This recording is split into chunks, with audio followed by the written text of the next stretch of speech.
Driver, start your engine! In the beginning, stock cars outran the police to deliver the hooch to our ancestors. So sweet. Are you ready for a trip down victory lane, where Richard Petty's winnings were insane and Dale Earnhardt put everyone to shame? Canadian Junior Handley is in the Hall of Fame.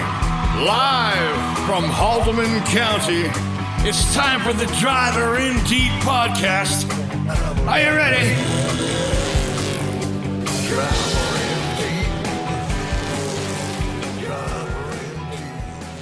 Welcome to the Driver in Deep podcast, brought to you by wingnutsports.com. It's weird to say it because it's almost August, but racing in Canada is ramping up finally with weekly tracks going. Many different race series, and now on Sunday, the NASCAR Pinty series will get underway, and our guest will be there. Yes, a little different role this season for our guest, Jason Hathaway. He is now the team manager for Team 3 Red, EHR, which is Ed Hackison Racing. And although he wore that hat while he was driving the car as well, to some extent, because they had multiple teams, now he's wide open in that role. Yeah, it'll be interesting to see how the transition has been for him. But he has had a hell of a racing career too, so we definitely will get into that as well. Before, though, that we get started, there's a couple of things we should talk about, Alex. And first up, we should tell our listeners that we're going to be taking a break for the month of August. You know, we're both pretty busy and going to be taking a bit of a vacation. And also, we've had a really good opportunity lately to analyze our first bunch of podcast episodes and have come up with some ideas on how we can make things even better for our listeners, or at least I hope so. So stay tuned. We'll be back before you know it. And in the meantime, we'll keep posting on our Facebook page, so be sure to follow our Wingnut Sports Facebook page to receive the updates. Yeah, correct. We definitely have learned a lot, and we learned a lot about the direction we want to go in the future. So looking forward to that. The break is warranted, just like you said, because of schedules coming up.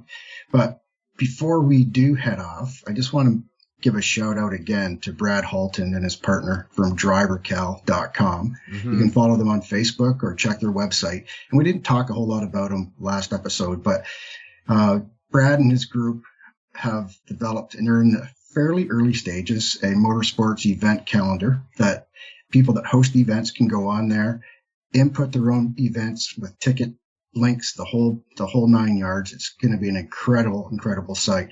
And the kicker is, it's not just for people to check out any motorsports event in the country, or ultimately it's going to be all over the place in North America, but they are working on programs that is going to kick back money to racers in need. So they're more worried, I think, about giving back than they are about getting information to everybody. So it's going to be really interesting to see what the group has coming up in the near future, and we're going to keep teaching these guys about it and helping Brad wherever we can. And I'm sure, you know, he's going to boost our presence as well. So we're looking forward to that partnership. Yeah. You know, I've looked at the site very comprehensively, and it looks great, like a one-stop shop to find anywhere you want to go for racing. If you're looking to go, really great idea. And being a startup, you know, the fact that they're thinking about giving back to the community, you know, the way he is, and is fantastic. So when you think about that first, hopefully the community gets behind to support Driver Cal. And, you know, I'm looking forward to working with them. I think that it's going to be a great relationship, and we'll be seeing that in September as well. For sure. And one thing, you know, I mentioned about the calendar and how they're going to give back to racers, et cetera, once they get all these programs off the ground, but also to our friends that host or schedule motorsports events, my friends that have racetracks or operate racetracks, or any type of motorsport event. Really, it's interactive. It's as much info as you want to put on there. It's, you know, they've put a bunch of info up there on their own, but ultimately for people like us at Speedways, it's our tool to use for free to put our information on there and tell the world to go there and check. So a lot more to come on that. Brad and his group have done a great job, and really looking forward to working with them. Yeah, absolutely. And speaking of us taking a bit of a vacation, we're going to be heading over to Prince Edward Island, the birthplace of Confederation, and also the Canadian National Disc Golf Championships. Just coincidentally, were held there in 2020 at Hillcrest Farms, which is the second highest rated, and I double checked this, the second highest rated disc golf course in the world according to UDisc. That was as of earlier this year, but wow, that's a pretty heavy rating, and I'm super pumped about checking it out. How about you, Alex? Yeah, I am too. It looks really like a really tough course, but you know me, I'm always up for a challenge. Scooter, listen, I'm a bit concerned about you. Is your game up to it? Are you physically up to it? I mean, we play these little short courses around here in the Haldeman County, Brantford area, and you've got forearms falling off and your shoulders blowing out, and you can't do this, can't do that.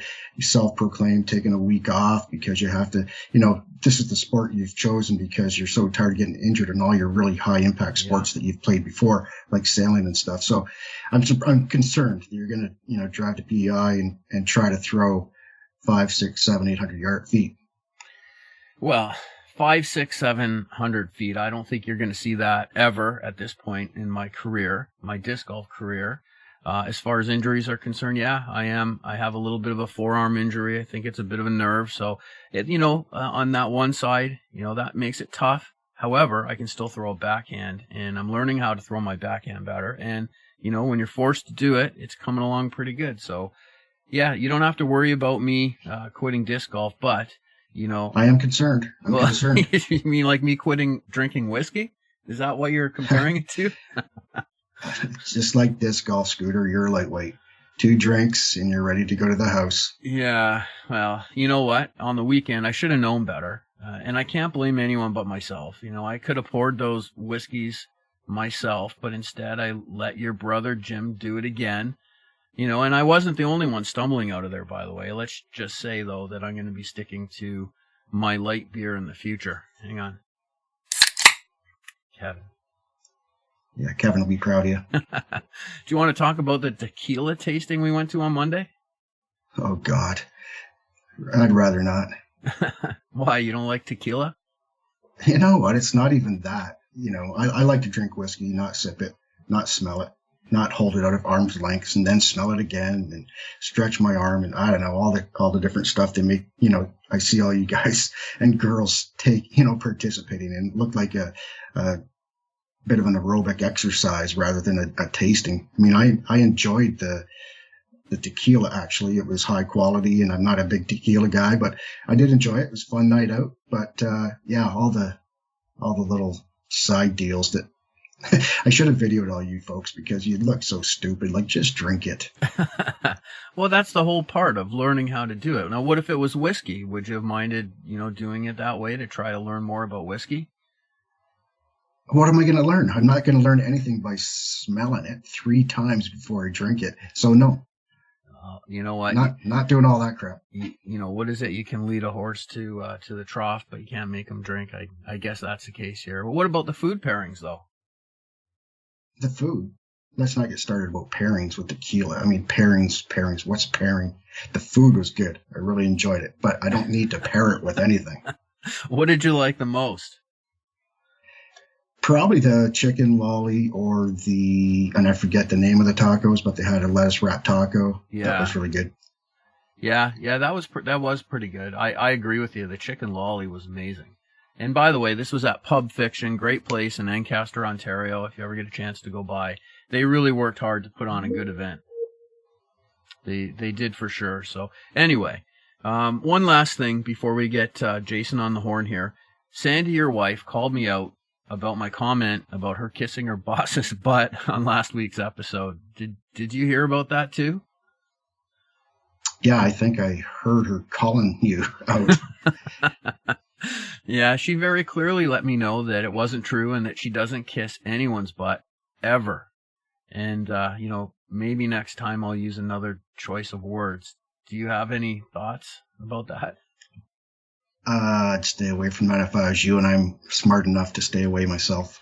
Okay. All right. How about we get Jason on the horn here so I don't have to annoy you anymore or Sandy? It's about time. Let's welcome the 2020 NASCAR Pinty Series champ, Jason Hathaway, to Driver in Deep. Thanks for joining us, especially with you and your team going racing in a couple days at Sunset Speedway. I'm sure things are a little crazy. Yeah, I mean, things were a little busy, but with the season starting August 1st, it's given us a little extra time to prepare. So we were all done last night at the shop, and I had a bunch of guys here. So we actually loaded the cars. We got 3 cars stuffed in the trailer and the pit boxes. We're ready to go. We need ice on the coolers for the drivers for drinks, and we're ready to go. Drinks for the drivers or for the crew? Well, I added the drivers, but the crew might get one too. Hey, Jason, Mark here. With all the racing that you've done over the years, can you tell our listeners how the transition to being full-fledged team management has been? And then second, can you describe how it feels not to be in the seat this season? Yeah, actually, that's a good question. On the driving side, I've had that the last couple of days. I've had a couple people ask me since the season is coming up, and one was my dad, and yesterday, and I just, and a couple other ones, but I just said to them, we went out on top. We won, 50% of the races last year. So if you're going to retire out of the driver's seat, you might as well do it on the winning note. So, no, really, I'm past driving now as far as NASCAR Pinty Series and taking on kind of a management role here at EHR with the 3 teams and trying to make each one of them a winner. That's my goal this year. And I've had a conversation with all 3 of our drivers, and I feel, every one of them can be in the winner's circle this year. So, I hope they feel the same. They better feel the same. So we put a lot of effort into our cars and equipment, and, they've got a real good shot to win races. So, it's always easier to get out of a seat when you feel you can jump back in tomorrow and beat them again. So, I'll leave that one on the retirement. Yeah, I agree. I agree. I retired fairly, still in my prime like you, and I left thinking I could compete, and I'm pretty dumb, so I still think I could today because that's all I know. I don't know that I couldn't because I've never done it, Yeah. So you mentioned three drivers, Jay. I think, is it ultimately, do you have 4 drivers this year ultimately to round out the 2-car or the 2-driver program? So tell our folks who you got going for you this year. Yeah, sorry, good point. There are 3 full-time teams and 4 drivers. I got 2 drivers splitting the number 8 team. Ray Kudamas Jr., who was with the series there a few years ago, kind of on a full-time basis, and he's coming back for 3 road course races, 4, I guess, CTMP's a doubleheader. And then we have Dexter Stacey, who's going to run full-time in the 92 car with DHR. And then we have Brett Taylor, who will be the driver of the number 3 car, with my team and my cars, my equipment from last season. So he's got a real good shot at continue on the winning from last season and his winning from the season before when he captured a win at Jukasa in the final race. Yeah, that was a pretty exciting win for him, for the whole team. But that was pretty cool to see Brett win that. I think you missed somebody. You missed my old buddy Gemmel. Oh, shoot. You're right. I did miss Gemmel. I thought about that. Hey, who's managing this team? Yeah, exactly. Shea Gemmel's with us in the 8-car, on the oval side at Flamborough, Sunset, in Delaware. And he's a real good shoe. We had him in the car last week testing. And how'd he do? Right up to speed, second time out, up to speed, and third time out, right up to speed. So we made a little sticker run with him just so we get to feel these tires for qualifying. And he's got a chance to win too. I was chatting with him this morning. So he's got a major crew chief announcement here shortly. Well, I'll just tell you, it's me. But nice. Well, listen, Shay's a good shoe, man, and he's a good kid. Nice family, of course. You know those guys. So yeah, when he phoned me about it, I was pretty excited for me. Just like I told him and anybody else. Anytime you get a chance to race anything else, your career is over before you know it, and you miss out on some good opportunities. They don't usually come by the second time. Yeah, exactly. I think he's pretty much, almost when I started, he's rating kind of the same way I was with running where he is and late model stuff, and then, get a chance to move up and run, it was CASCAR when I was doing it with the NASCAR Pinty series. So, good guy, very polite, nice family. So, and I know them all from down Southwestern Ontario way. So it's going to be pretty cool. Yeah. So, and you're from, St. Thomas, Dutton area, where, Shay's from Dorchester area. So, like you said, same area. Now, you reside in the Uxbridge or the Stouffville area, correct? Yeah, Stouffville now. Yep. We get Yeah. we built a house to go and Right. That's right. But I mean, ultimately, looking back, you started at, I think it was the age of 12, Jay, in karts, and you traveled across the province a little bit doing that. And you had mentioned about street stocks at Delaware, but before you went to street stocks, you did the Enduro thing at Delaware, I believe, for a while, and then street stocks, won a bunch of races with that, won a track championship. So tell us a bit about those early days. And I remember that Enduro racing that was so strong at Delaware, and man, there was a bunch of talent in that division.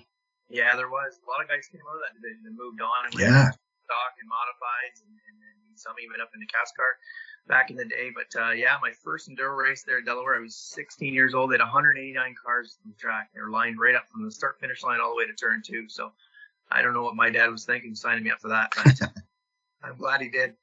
Yeah, so ran street stock at Delaware, which is always competitive racing at Delaware, and anybody in the street stock division always said if you can win at Delaware, you can win anywhere. So It's a great division. Oh yeah, still is today. Yeah. Yeah. Did you get a chance to race against Mr. Lawrence? Dave Lawrence, yes, I did for a championship. Yeah, in 2001, we battled there for a few years, him and I, and it was good fun. It's kind of cool to see his boys grow up racing too. So they're good kids as well. But yeah, that was fun. I had a conversation with Mike McCall one day, and he said anytime you can, go to another track. I was asking about some of these invitationals, Autumn Colors, and some of these other ones, Sunset had on, and Barry, and Joe Chisholm up at Sawmill Beach had a Wednesday night show. I forget what it's called, but anyways, we went up there and took his money on Wednesday night and at Sawmill Beach, and went to Barry and took Billy's money one night. And, nice. We did traveling around and winning these invitationals, and I think it really helped my career. Racing with other people, different tracks, different situations, and let alone meeting all kinds of people that I probably would have never met if I just stayed at Delaware. So definitely an encouragement to anybody that's racing, at their local track, venture out to any other series or any other track and gain some experience. Alex just mentioned this, and like many of our guests on Driver and Deep, you started in karts. And looking at your social media, Jason, I see your son is now in a kart as well. Do you think that karting is a great path for most people looking to enter motorsport racing? Yeah, I would say it's number one. And my karting path, my karting career, I started at Kennington's, DJ Kennington's track. Dad made him. It's just a little dirt oval in the back of the truck shop parking lot. And well, Kennington told us, because we had him on, but he told us that he really just raced by himself because whoever came by never had a shot ever. Oh, was that what he said? He's still saying that today in the NASCAR deal too. Yeah, how's that working out? Yeah, not very good. You got to keep an eye on that guy, I'll tell you. But no, I had fun there when I was a kid, and it's funny. Truth be known, when I started there, they had in the NASCAR Super Series back in the day, they had Bobby Hume in the 36 Castro. Yeah. And I think I spent more time looking through the fence, in the truck shop at Bobby Hume's Cascar than I did paying attention to my own go-kart. So that's how far I go back racing. But anyways, the go-karts nowadays, I would, any kid that's going to start out racing, definitely in the go-karts. And if I had if I was able to start over again, I would definitely do what I've got my son doing at Goodwood Kartways, or CTMP. They've got a great go-kart track too, but definitely get in and learn how to run the road courses on the go-karting. Anthony Simone's, he's all in with his son Rocco. We race against him on Saturdays, and it's we have a good time on that. But it's the friendships they meet there in the competition. The first day in junior cadets, there are 28 kids. So, nice. I feel like my little guy's behind and he's only 7. Racing and testing last year, even the year before. So, but definitely if I was to do it again, I would learn to road race, and then I would learn to oval track. You look at Tagliani, Ranger, Dumoulin, those guys are all oval racers now, and you can call them that. I thought you were a road course ringer. Well, I am. Fitzpatrick tells me that. Well, that's what I'm going off. Yeah. Never believe the internet. Yeah, I got a good picture of you and Fitzpatrick walking off the track at Barrie Speedway. I don't know if you remember that one. I do. I think you might have posted arm in that. Arm. Yeah. We'll have to post that for our listeners, Mark. I think you did post it on our Facebook page. Oh, maybe to show up Fitzpatrick. Yeah, I think that was the reason. And he laughed too. Yeah. Let me tell you a good Fitzpatrick story quick. So I'm racing at Delaware in street stock division, thinking he was the king of the jungle there with the running the NASCAR deal, right? With his dad and Donnie and all the haulers and cars and everything else. Yeah. The only thing Fitzpatrick cared about when he was at the racetrack was my street stock. He'd come over and ask me questions and wanted to buy it and wanted to race it and everything else. And I'm thinking, you dumbass, look what you have in front of you. But yeah, he's quite a guy. We've been friends for a long time and never had an issue with that guy in the racetrack for all the laps we ran together.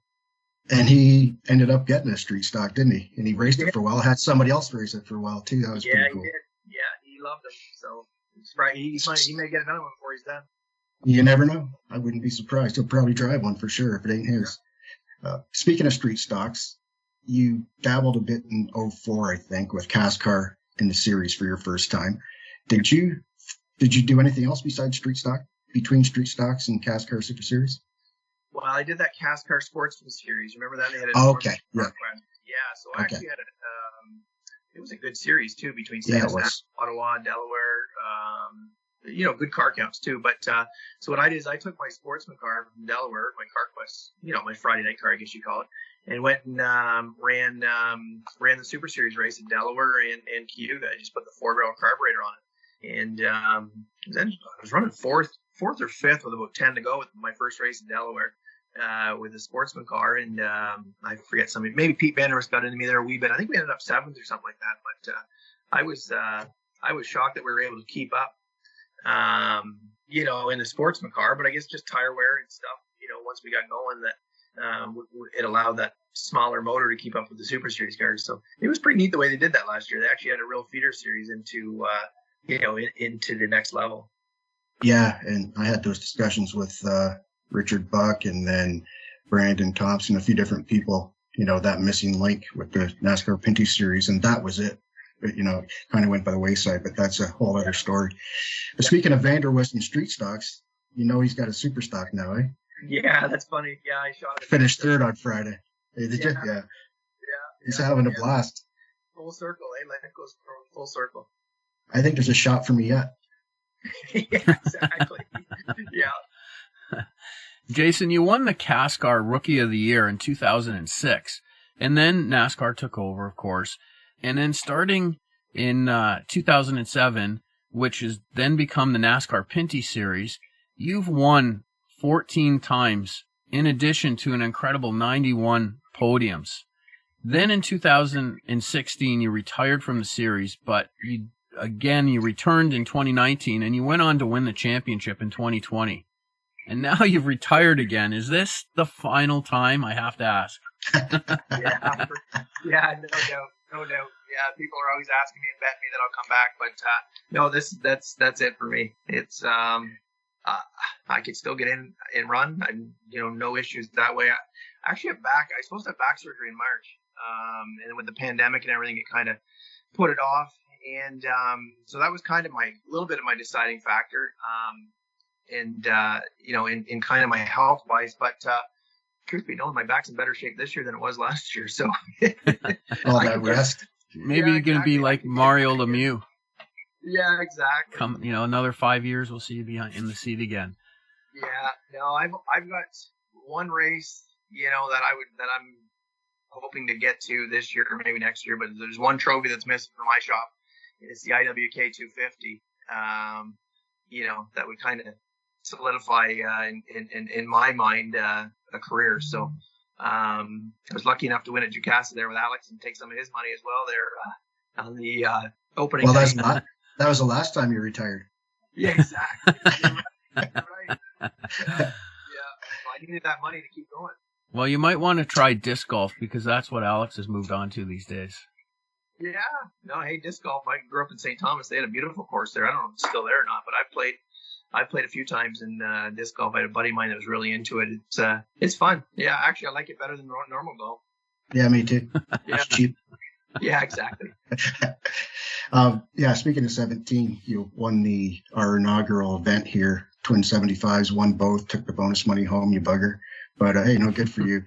But Cayuga, Jukasa, it's kind of got there's a unique connection with you here. I believe your first NASCAR race was here, and your last career race up to this point. At least your last NASCAR Pinty Series race was here. Yeah. Ended up Place has winning been pretty good to you. Yeah, for sure. Ended up winning that day. Yeah. I won there in a Thunder car. Well, they used to call it Thunder car there too. I won in a Thunder car there one time too. So, no, it's always been a great track. And growing up in St. Thomas area there, it's not too far, so it was always kind of local. We'd always go to the big events there, come and watch. ARCA was there a few times and Super Lates and all that stuff, modified. So it was always a good spot. And spent the odd night sleeping in the parking lot of the car. Yeah. For other reasons. I can relate to that. Yeah, exactly. I don't know what happened when we get out there, but anyways, it's all good. Just stay away from Brad Cullis and you'll be fine. Yeah, no kidding. Sounds like there's a story there. Brad's got a book. Oh, yeah. All right. So with my crack researching skills, I see you ran a couple of Camping World Truck Series races. And in episode 22 of our podcast, we spoke with Derek Griffith, who just announced recently that he too is going to be making his Camping World Truck Series inaugural event on August 20th. How was that experience for you? And do you have any advice for Derek or someone else about to make their first start in that series? Scary. I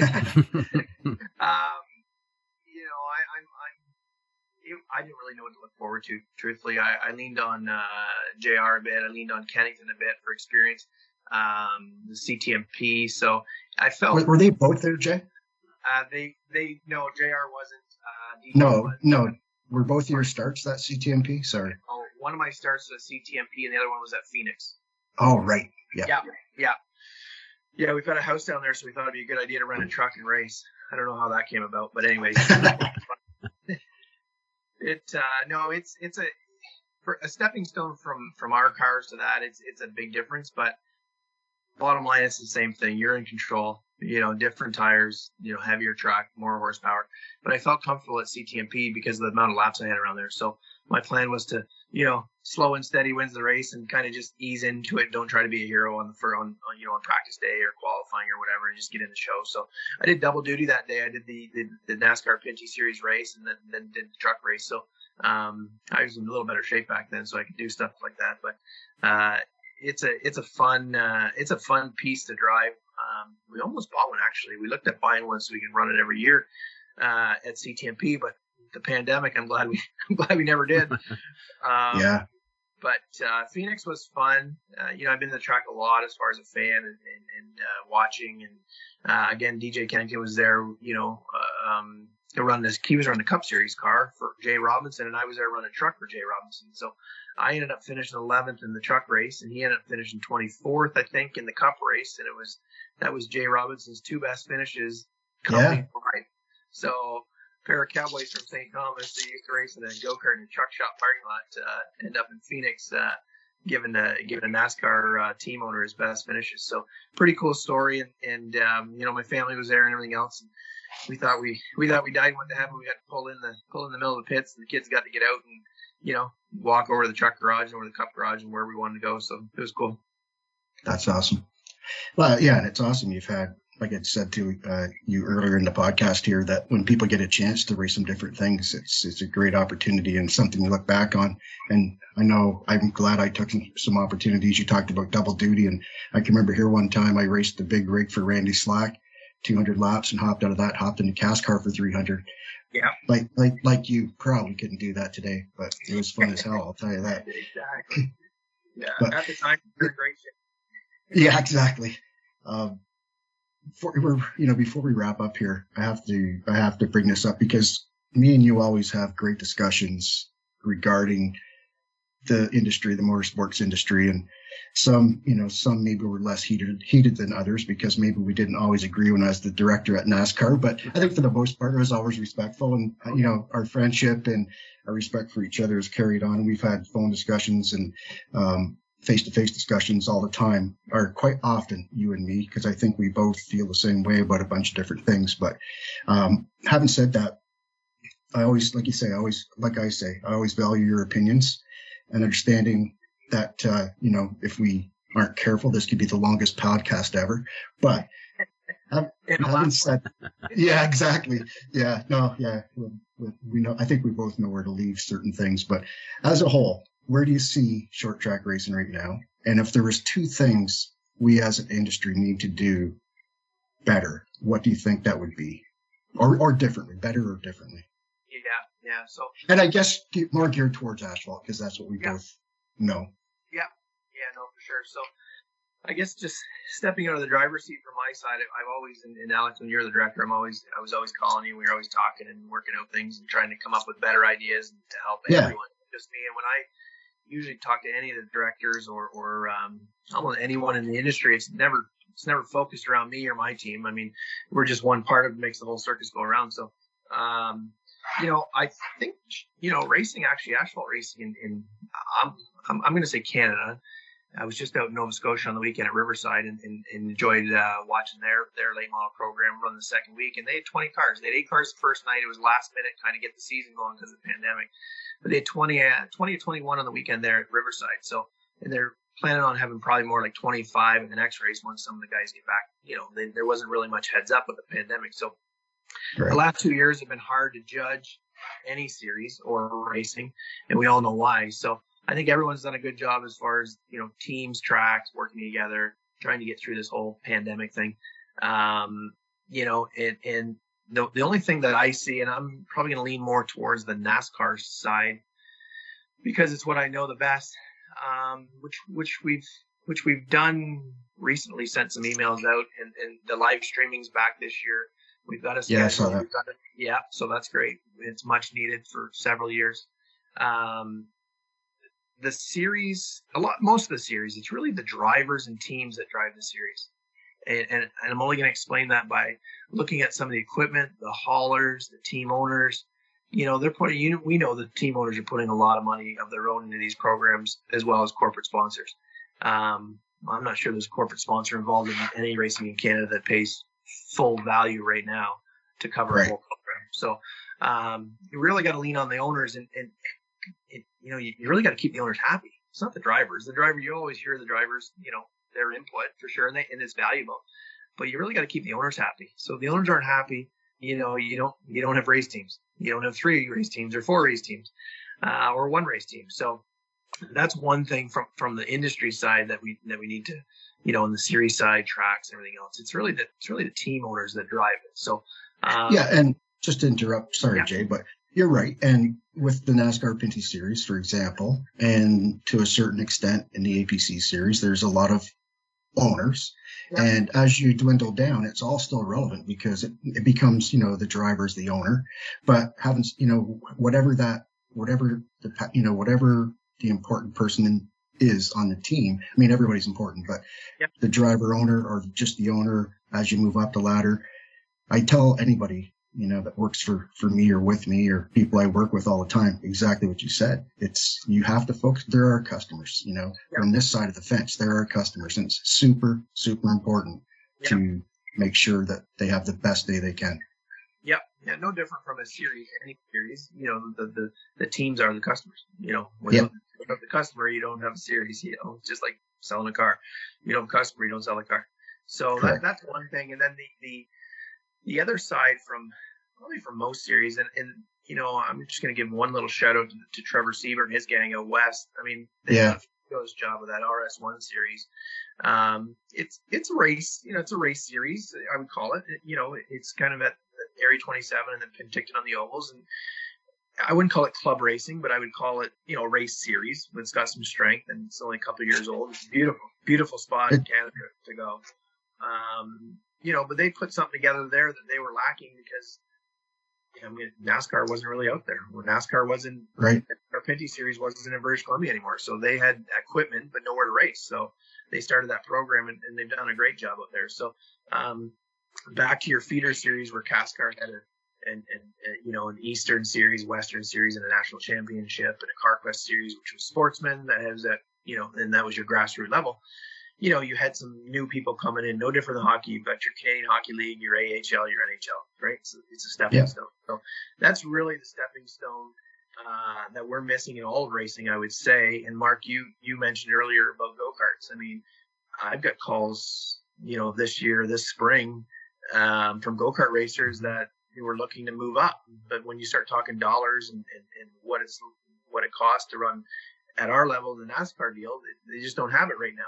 Now they may in a year or two once they develop their resume and find sponsors, but just to jump into one of these cars is a lot of money. So there's a gap there between go-karting, a kid that's out of go-karting at 16, and where does he go now? So I'm hoping to fill that down in the future in kind of my role. I was super close to putting a Nissan Sentra team together this year. I was at the 11th hour of starting a Nissan Sentra team, Cup team. I don't know if you know much about that series, Alex. Yeah. It's taking place in the micro team, right? Exactly. Or the micro program. Yep. I like it. Replace it in 2 years. Yeah. So, and I was real close with the ownership group there, Nissan Canada, and the marketing folks there, and they run a tight ship, an excellent program. Within 3 emails, I had all of the information I needed to either move forward with a team, buy a car, and sign up or not. So, another shout out to a great series that's in Canada that runs at some great racetracks for somebody that's looking for something different than what they're maybe currently doing or filling a void from go-karts to the next level. So there's big opportunities, and I also think that a lot of these series and even tracks, which a lot of them are now too around this area, but they can work together. There's no reason Nissan Sentra series can't work with NASCAR Pinty series or vice versa, and cross promotion or whatever they need to do.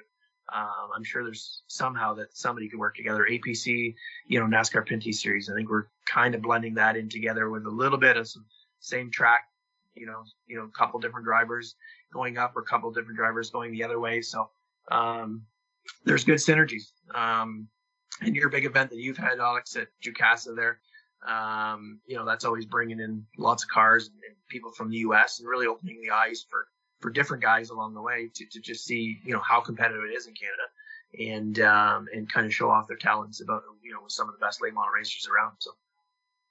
Yeah, I agree. And I think what you said is there's a ton of synergies. And I've noticed on the track operations side, I've talked about this before, it's been a huge focus for me, and we've all started to really work together. We meet quite often. We talk to each other every other week, and that's part of moving forward. And I think there's an appetite now for that. As things get harder, people tend to change their ways, and that's a good thing. But yeah, I agree with everything you said, and I think that there's some programs that maybe even when things are good, there's always going to be some programs that struggle, and it goes back and forth, up and down. But I think as a whole, I've said this before on this podcast, that I think that our industry prior to the pandemic was in the best position to be able to move forward in positive ways than we've been in a long time. And I'm so glad to see coming out of this pandemic that I think that we've all done enough to stay relevant. And the fans are coming back. The teams are coming back. I think we're in a great spot to make it's almost like a new first impression. Yeah, no, it is. And the last 2 years, a year and a half, whatever it was, it's been hard on everybody, but a lot of the corporate sponsors and the NASCAR side were able to stay with the teams throughout this whole pandemic. And really, I mean, with myself and Kubota Canada, we really relied on social media when we weren't on track, waiting back on track. So, that's what you got to lean towards for your sponsors. So it's, some people may not be comfortable with it, and you may need to get out of your shell a little bit, but that's gonna increase your race account funds to put your car on the track for winning recipes. So that's what you got to do. So yeah, I agree. I agree totally. Jason, you might not be in the seat anymore, but it's so great to see that your passion for the sport is still where it was when you were in the seat, and now other people are going to be able to benefit from all the years of experience you do have in the car. Before we let you go, can you tell our listeners how they can follow you online? Yeah, so I'm a Twitter guy, a little bit of Instagram, but Jason Hathaway 3 on Twitter. EHR is our racing Twitter handle. Ed Hackinson Racing is our Facebook for our team. And up the post, we'll have the post there from all of our drivers along the way this Sunday at Sunset Speedway for the opening event. And, we're always around, and lots of people have my phone number, so give me a call if they need anything. Yeah, that's awesome. Listen, Jay, best of luck, man. I know you'll do great. You got a great roster of teams.